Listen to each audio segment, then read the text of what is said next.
Well, our next guest has gone from treating people's physical ailments to treating their mental ones. He says it all comes down to a matter of choice, and he joins us now to explain. Please welcome Dr Dain Heer. Okay, Dain, I love it. Your whole philosophy is choice, not childhood. So not letting what happened in our childhood affect the people that we are. But let's go back to 11 years ago. You had a moment in your life that led you to this path. What happened? Actually, I had years in my life of depression and unhappiness that led me here because basically I was living in Santa Barbara, you know, this paradise. I had a girlfriend, we were on the track to marriage, I was starting a chiropractic practice, so from the outside my life looked perfect, but I was dying inside. I was so unhappy, and I tried so many things to change it, and nothing actually worked. What do you mean by dying? Take us through what you would think every day. If you could, yeah, that's exactly what it was. Like, if you could imagine waking up in the morning, having every possibility available, but not knowing that you could have it. And I was so sad. I would go to my practice, and I'm supposed to work on people and make their lives better, and I'm like, oh man, I don't know if I can do it today.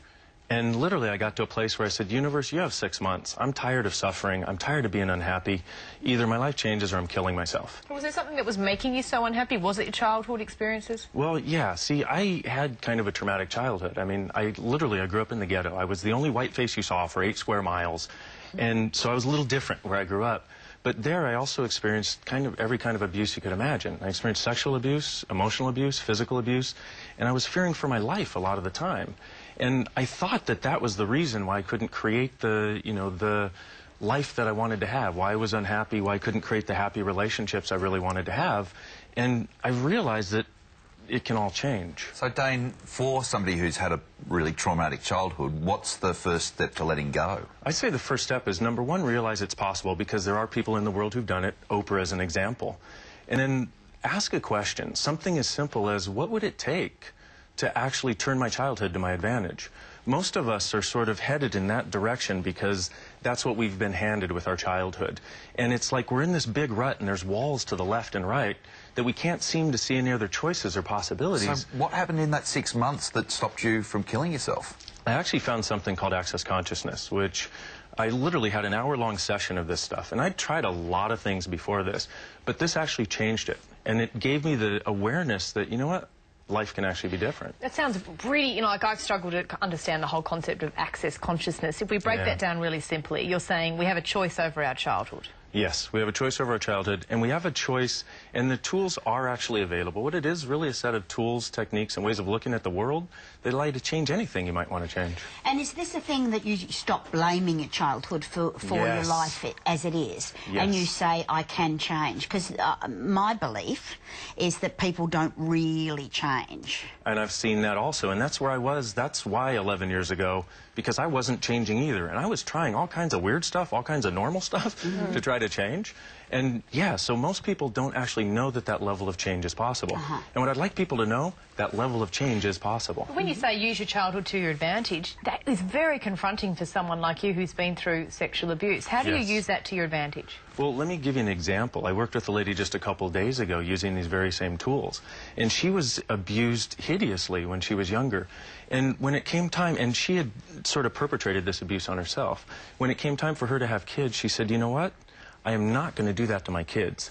And she literally, by treating her children differently, and if you ask yourself this question, what if I treated myself the way I should have been treated, not the way I was treated? What if I treated my family the way I should have been treated, not the way I was treated? It changes.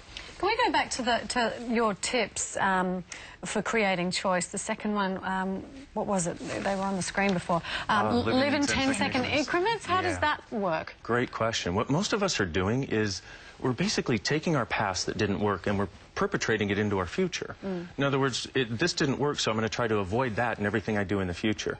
If you can literally just ask yourself each morning, okay, if I had 10 seconds to live the rest of my life, what would I choose?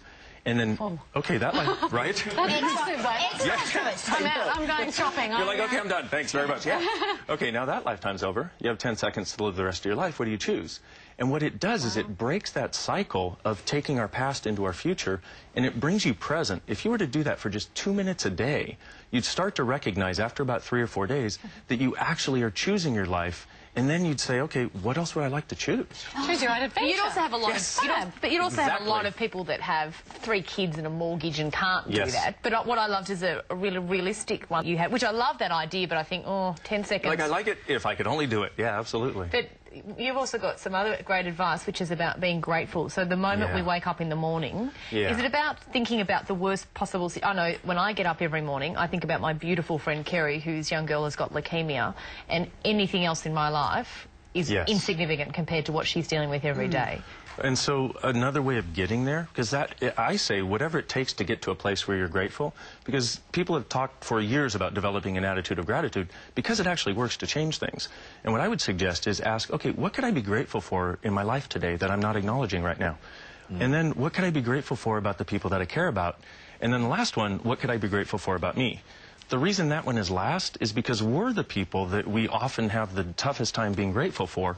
But once you open up to gratitude for anyone or anything, it opens up for that space to exist for you too. You're your own best friend. Exactly. Yeah, I actually do that. I say a little gratitude thing out loud every morning, actually. What do you say? I say, dear universe, I'm grateful for everything that I have and everything that I am. I'm grateful for everything that I will have and everything that I will be. Yeah, nice. Good example. Out loud to the universe. Dr Dain Heer, everyone, and great news in our studio audience. You're all getting a copy of Dain's latest book, Being You, Changing the World. Coming up, we've got music from Amy Bryce this Monday, and thank you for watching The Circle.